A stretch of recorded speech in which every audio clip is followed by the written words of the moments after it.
Now, the final reason to consider that your marriage might be over is that you find that even after things are better, you've done the work, but you realize that you really have very different life dreams. So in other words, the things that you need to live your higher purpose or your spiritual path or your destiny or your calling, it's not possible if you stay with this person. Now, a lot of times it's possible even when we think that it isn't. And remember, you don't actually have to share the same exact life dreams as your spouse. But if your life dreams are mutually exclusive, then that's a reason to consider divorce.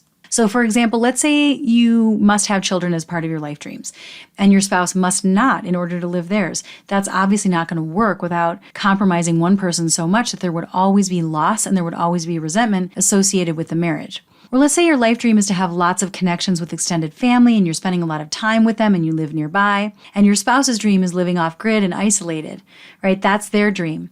That just might not be workable. And it doesn't make anybody wrong, and it doesn't mean you don't love each other, but what you want out of life would have to be compromised so significantly in order to have the relationship. I personally don't believe that that's necessary, and obviously it's better if you have that figured out before you get married, but if you change or things come up after the fact, and you realize that there's just no way to support the full expression of each individual's growth and well-being within the marriage, then that relationship is going to hold you back. And I believe marriage should allow us to expand, not require us to constrict and cut off parts of ourselves in order to survive. So make sure you really think about your life dreams. What are your deal breakers versus your nice to haves? And share them with your spouse. See if they align or if there's a way that you can get them to align. Now, let's say you share your vision and your life dreams with your spouse and they don't align. There still always is the possibility that you could come together from the us place and ask the question, is there a way, like, you want X, I want Y? How can we each have what we want and still be together?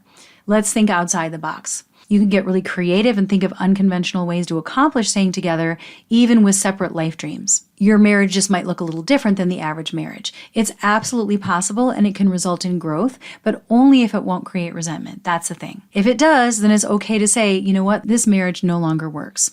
So hopefully this gives you some clarity, and if you want to go deeper into knowing if your marriage is truly over, check out my video called The Marital Point of No Return on how to save your marriage before it's too late. And if you like my content, please take a second to like this video, and even better, subscribe to my channel so you don't miss my weekly updates, and it also helps my content reach more people.